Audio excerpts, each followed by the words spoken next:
Karena otak kita dirancang untuk menemukan simplicity, parsimoni di dalam logika. Semakin sederhana pertanyaan, semakin membuktikan dia menyerap problem. Juga pertanyaan sebelum Anda tadi yang satu, mengulang-ulang yang sudah diterapkan oleh Buffon. Jadi dia ulangi lagi baru dia bertanya. Artinya dia takut, jangan-jangan dia nggak paham. Jadi bawah sadarnya itu mengulang di kepala.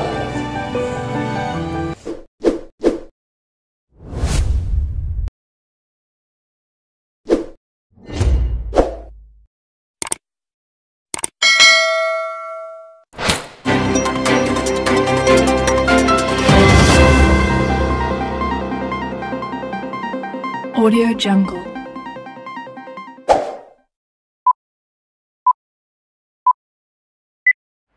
Oke, saya jawab dari yang terakhir ya. Saya menghitung kira-kira hampir 7 menit saudara mengajukan problem itu. Problem yang diajukan secara berbelit-belit menunjukkan akalnya tidak sehat. Karena otak kita dirancang untuk menemukan simplicity, parsimoni di dalam logika itu. Semakin sederhana pertanyaan, semakin membuktikan dia menyerap problem. Juga pertanyaan sebelum Anda tadi yang satu juga mengulang-ulang yang sudah diterapkan oleh Bukhari.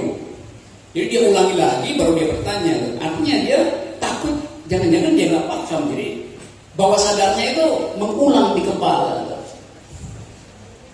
Kan langsung bilang aja apa yang dimaksud dengan kontradiksi dalam kasus Jokowi dan Megawati. Kan selesai dalam 12 detik selesai. Sehingga saya tahu intinya itu. Sekarang ada putar panjang lebar, saya nggak tahu yang mana yang inti di situ gitu. Oke ya, saya terangkan secara dengan cara saksama dan dalam tempo singkat-singkat.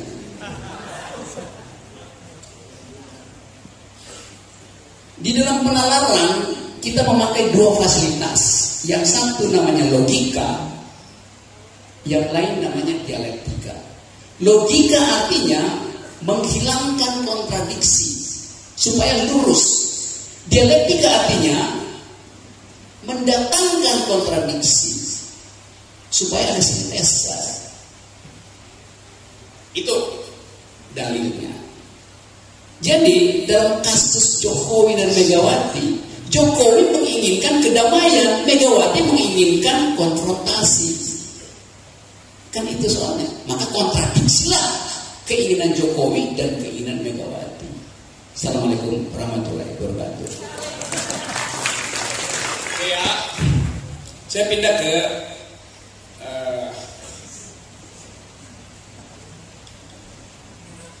dalam dalil ada begini. What can be said clearly.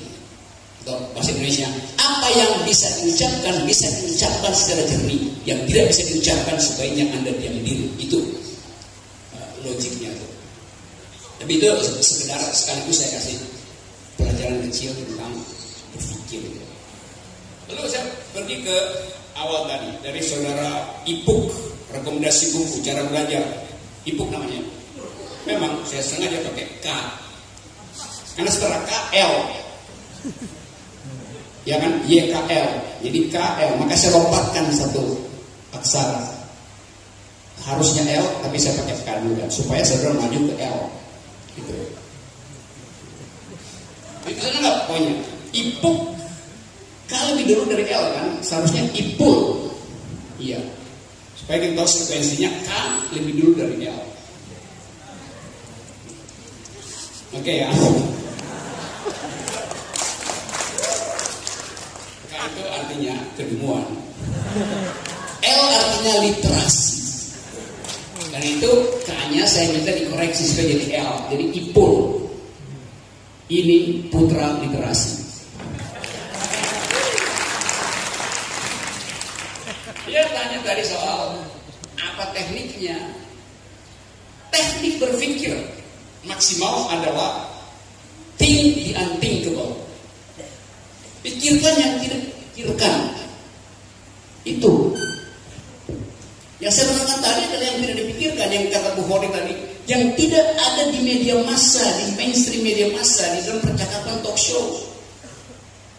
Membalik dalil artinya memungkinkan terjadinya interpretasi baru. Nah, kita dibiasakan untuk menerima afirmasi. Sering saya diundang untuk diskusi tentang Pancasila. Tapi kalau saya tanya, diskusinya di mana di kampus? Temanya Pancasila. Tapi Pak, ada tema kecilnya apa? Pancasila sudah final. Astaga. Udah final ngapain didiskusikan? Seminar tentang Pancasila judulnya Pancasila sudah final.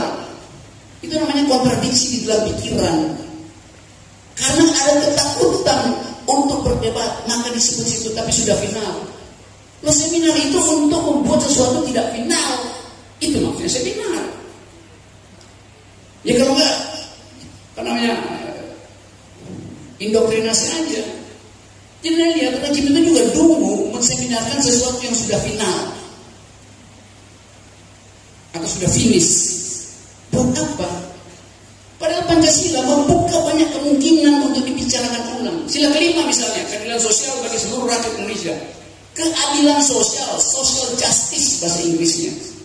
Versi siapa? Marxisme kan? From each according to his ability, to each according to his needs. Atau versi libertarian, bila Anda miskin, do eat your crackers. Silakan makan kerupuk kalau miskin. Yang mana yang dimaksud dengan sila kelima? Ada versi kemadanian yang sekarang dikembangkan sebagai keadilan Islamia. Jadi nggak mau didebatkan, padahal dia nggak tahu. Pemerintah nggak tahu yang mana sih. Kalau dibilang sila kelima itu adalah kesetaraan, yaitu ada unsur marxismenya di situ. Tapi yang terjadi adalah akumulasi, ada unsur liberalismenya di situ. Yang mana?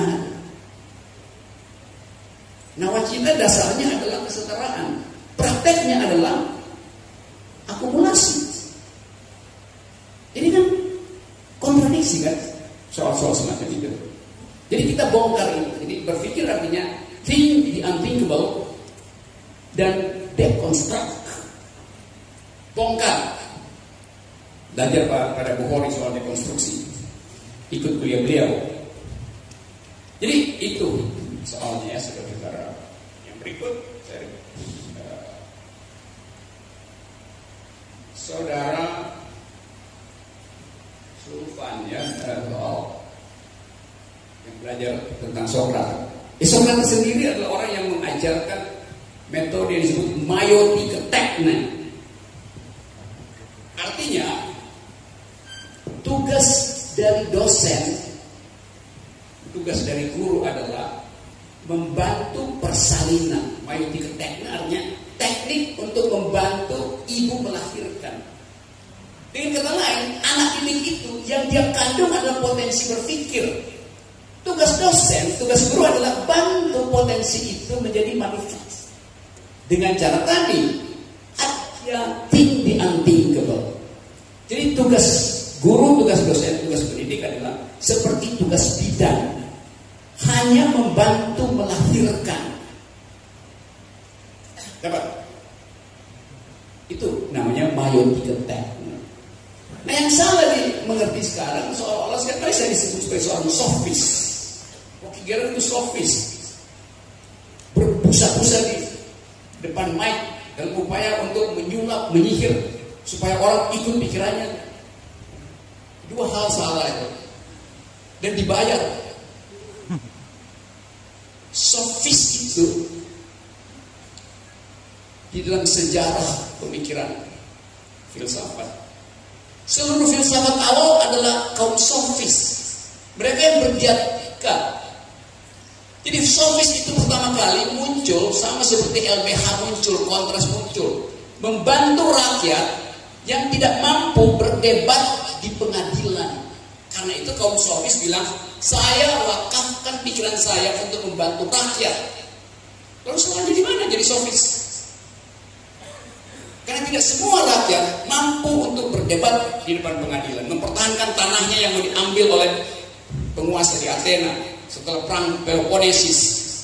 Banyak orang mau ambil tanah rakyat mau diambil, mau dibikin jalan tol. Maka datang pengacara-pengacara ini membantu rakyat untuk berlogika, berdialektika. Jadi mereka adalah pengacara gratis, prodeo. Itu dasarnya. Ini komentator-komentator di media sosial yang membuli saya itu nggak ngerti asal usul itu. Mereka baru kemudian meminta bayaran karena orang kaya pun minta bantuan mereka. Enak aja katanya, you punya duit, you mau ambil tanah rakyat, minta bantuan gratis, enggak bayar. Itu bedanya tuh antara sofis yang bekerja untuk membela rakyat dan sofis yang justru ingin memeras orang kaya karena ingin dapat gratis. Jadi kedemuan dari tokoh-tokoh intelektual kita nggak pernah tahu origins dari sofisme itu. Asbabun nusulnya dia nggak tahu. Tapi sok tahu nih. ILC di media massa. Yang nggak mungkin saya bantah di situ. Karena itu akan bikin dia malu 12 kali. Bagus yang mesti sopan gitu. Itu soalnya. Jadi berpikirlah secara sofistik dalam pengertian tadi itu. Bantu mereka yang tidak mampu berpikir logis. Beri dia materi, ujikan pada dia dulu, baru ujikan pada orang lain supaya sama cara berpikir. Itu makanya. Sekarang memang sofisme dijelekkan. Jadi konotasinya adalah orang yang sekedar ngomong lalu cari uang dari situ. Padahal nggak mungkin ada sofisme hari ini karena terbuka media massa. Anda ngomong di sini bisa dibantah. Seperti saya ngomong di sini Anda bisa langsung bantah. Jadi di sini beda forum ini, forum Akar Institut dan forum ILC. ILC tempat saya nibul, Akar Institut tempat saya bertobat. Karena saya ingin diuji. Ngapain saya minta diuji sama orang-orang dungu di panel ILC itu kan? Udah pas, dia cuma bisa marah-marah. Marah tanda orang kekurangan otak. Oke, saya lanjut ya itu soal berikut tentang soal Lutfi soal apa namanya tadi? Lutfi namanya. Siapa yang Lutfi ya? Mufti. Oke, siapapun pokoknya nama itu keren. Milenialisasi, siapa tadi yang ngomong tentang milenialisasi? Lutfi ya. Oke. Sekaligus sama soal robot tadi itu. Kita membayangkan masa depan kita 10 tahun di depan itu sangat lain dengan hari ini. Pasti lain karena perkembangan ilmu yang disebut robotics, neuroscience. Kalau secara tradisional, saya sebagai manusia punya will, ada kehendak. Kehendak itu didorong oleh desire, oleh hasrat. Hasrat menggoda kehendak untuk memuaskan dia. Begitu hasrat terpenuhi, maka kehendak menjadi pasif. Kenapa enggak? Jangan mikir itu. Jadi kehendak setelah dipuaskan, hasratnya berhenti lagi. Jadi kehendak itu tergantung pada hasrat. Kalau dipuaskan, dia berhenti. Kalau tidak dipuaskan, ketagihan terus. Tapi konsekuensi dari orang yang punya kehendak, maka dia mesti punya kemampuan memilih. Karena itu choice, freedom of choice adalah fasilitas untuk membekali kehendak. Anda hanya punya kehendak kalau Anda bisa memilih. Kalau Anda nggak punya pilihan, Anda nggak punya kehendak. Dapat logikanya? Jadi kehendak hanya ada ketika ada sphere of choosing, wilayah pilihan. Kayak sekarang pilih cuma 1 atau 2. Anda bisa bilang nggak cukup. Kalau itu saya golput, silakan. Anda punya argumen untuk golput karena pilihannya terbatas. Atau Anda bilang enggak, saya mesti memilih. Karena saya bisa bedakan mana akal sehat, mana akal miring. Jadi tetap ada dalil ketika orang berkehendak. Desire, hasrat, begitu dipenuhi, kehendak berhenti. Yang jadi masalah adalah kalau Anda punya kehendak, ketika terpenuhi dan terjadi disruption di dalam pemenuhan itu, Anda diminta bertanggung jawab. Jadi urutannya adalah free choice, kehendak, responsibility. Ini yang sekarang lagi diujikan pada milenial. Karena dianggap milenial hidupnya dengan kehendak. Responsibility-nya nggak ada. Jawabannya apa? Responsibility masa depan, kue sera-sera, whatever will be, the future is not ours to see, kue sera-sera, kata lagunya. Nah, kita ingin memperlihatkan bahwa problem di depan itu memang tanda tanya besar. Apakah etika robotik yang berkembang kuat hari ini akan menyingkirkan dimensi humanity di dalam peradaban? Waktu itu saya terangkan bahwa Parlemen Inggris karena ada problem itu mengundang seorang robot di depan parlemen. Ditanya robot itu. Robot itu sudah dibekali dengan sinopsis seluruh pengetahuan, logik segala macam, sehingga dia well informed dan karena itu dapat mengurai pikirannya sendiri. Silogismenya lengkap, topografi pikirannya lengkap. Nah sekarang Parlemen Inggris cemas bahwa milenial ke depan akan diatur oleh robot karena perkembangan ilmu robot. Kalau ada di Tokyo hari ini beberapa hotel itu udah nggak ada resepsionis, yang ada robot layani Anda. Bank nggak ada lagi teller di situ, tinggal robot semua yang ada di situ. Jadi ada kecemasan itu. Jadi ditanya pada si robot, daeng robot, bagaimana nasib manusia 10 tahun ke depan? Anggota parlemen berharap robot akan bilang, kalian manusia akan punah, kami akan gantikan. Sebagai sequences dari kehadiran kami, eksistensi manusia akan lenyap. Tapi si robot bilang begini, Tuan anggota parlemen. Itu dia bilang, Tuan anggota parlemen, kami bangsa robot justru yang cemas akan kehilangan dimensi keadilan sosial dan ketakwaan karena kami tidak mampu untuk mengulang periode yang pernah diberikan alam semesta kepada manusia. Jadi robot justru cemas bahwa mereka yang akan punah kalau dia tidak mampu mengadopsi kemampuan membagi keadilan dari manusia. Karena keadilan bagi manusia adalah tatapan mata. Dimensi etiknya tumbuh. Kalau saya lihat saudara, saya bisa tahu bahwa saudara sedang diperlakukan tidak adil. Robot nggak bisa lihat dimensi itu.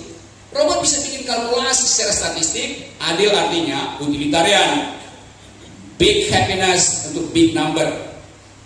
Robot bisa bikin itu, tapi robot nggak bisa melihat jenis ketidakadilan pada manusia yang disebut sebagai misery. Robot nggak bisa baca. Robot bisa lihat pain. Beda antara pain dan misery. Pain itu rasa sakit karena ketersinggungan manusia karena tubuhnya mengalami intrusi dari luar. Pain adanya di kulit. Bisa pakai painkiller, obat paracetamol, sakit kepala hilang. Ibuprofen, lenyap pening-pening. Tapi yang lenyap adalah rasa sakitnya, bukan sakitnya. Misalnya adalah penderitaan karena cemas terhadap masa depan. Dan itu biasanya hanya ada pada perempuan. Karena dari bangun pagi perempuan udah cemas, ibu-ibu terutama. Bisa nggak uang 100.000 rupiah dibelanjakan untuk makan 3 kali sehari? Ada misery karena daya beli, karena kegagalan polisi. Kenapa perempuan punya kemampuan itu? Karena dari awal keadilan itu ada pada tubuh perempuan. Sejak dia mengandung, dia sudah membagi keadilan pada bayinya. Nutrisinya dibagi 2, buat dia dan buat bayinya. Jadi rahim perempuan itu yang paling peka terhadap kegagalan polisi pemerintah. Karena ketika dia mengandung, dia mungkin berpikir saya gugurkan apa tidak. Karena saya takut saya tidak bisa biayai anak ini. Kecemasan itu ada. Karena dia tahu bahwa harga bahan kebutuhan pokok naik terus. Jadi alam memberi perempuan itu kekuatan endogen untuk merasakan ketidakadilan dalam pengertian misery. Kita bedakan antara pain, misery, dan misfortune. Pain artinya rasa sakit secara somatik, ada di dalam kulit, di atas kulit, somatik kulit. Misery adalah penderitaan karena membayangkan ketidakbahagiaan, itu misery. Misfortune adalah penderitaan yang timbul karena kesalahan kalkulasi. Bisnis bisa misfortune, bisnis nggak bisa misery. Jadi kalau terjadi ketidakadilan, maka yang pertama kali menjadi proletar adalah perempuan. Dan perempuan di dalam struktur sosial ada di basis paling rentan mengalami eksploitasi. Jadi perempuan adalah proletarnya proletariat, kelas paling pariah. Kenapa? Karena dia uang mingguannya dia mesti hitung cukup nggak 7 hari. Kalau ternyata cuma 5 hari, bisa suaminya pulang dari main judi marah-marah karena nggak ada makanan, ditempelin perempuannya. Jadi penderitaan dia cemas, saya mesti bahagiakan keluarga. Karena itu kebijakan ekonomi selalu pertama kali akan terkena pada perempuan. Itu yang menerangkan kenapa politik mak-mak sekarang nggak bisa dihentikan. Karena memang real sebagai problem. Jadi kalau diolok-olok, memang dulu mak-mak dianggap sebagai warga yang tidak mungkin bicara. Dan dari dulu perempuan dianggap sebagai orang yang tidak bisa berpikir logis, tidak punya kekuatan. Aristoteles dulu mengolok-olok perempuan itu adalah anak-anak yang berbadan besar. Tetap anak-anak, otaknya nggak berkembang, tubuhnya aja berkembang. Diolok-olok perempuan. Dan selama 25 abad perempuan itu tidak punya hak untuk menentukan suara. Baru abad 20 perempuan punya hak memilih, dipilih. Dan itu yang kita perjuangkan sampai ada yang disebut affirmative action 30%. Itu dasarnya. Sekarang perempuan berpolitik sesungguhnya dari dasar kepentingan ekonominya untuk kepentingan millennials. Jadi perempuan dulu unspeakable, sekarang unstoppable. Ya bisa dihentikan. Karena mereka berpikir tentang masa depan milenial. Nah kita ada di situ sekarang. Tadi saya terangkan bahwa robot itu menerangkan bahwa kami tidak mungkin mengambil alih rasa kepedihan yang hanya mampu dirasakan oleh rahim perempuan. Karena itu dibilang kami akan punah karena kami tidak bisa membagi keadilan. Karena keadilan adalah tatapan mata antar warga negara. Penderitaan tumbuh bercahaya dari mata. Itu faktanya begitu. Dan robot itu dengan lancar menjawab pertanyaan itu. Robot menjawab tanpa teks. Itu beda robot dan boneka.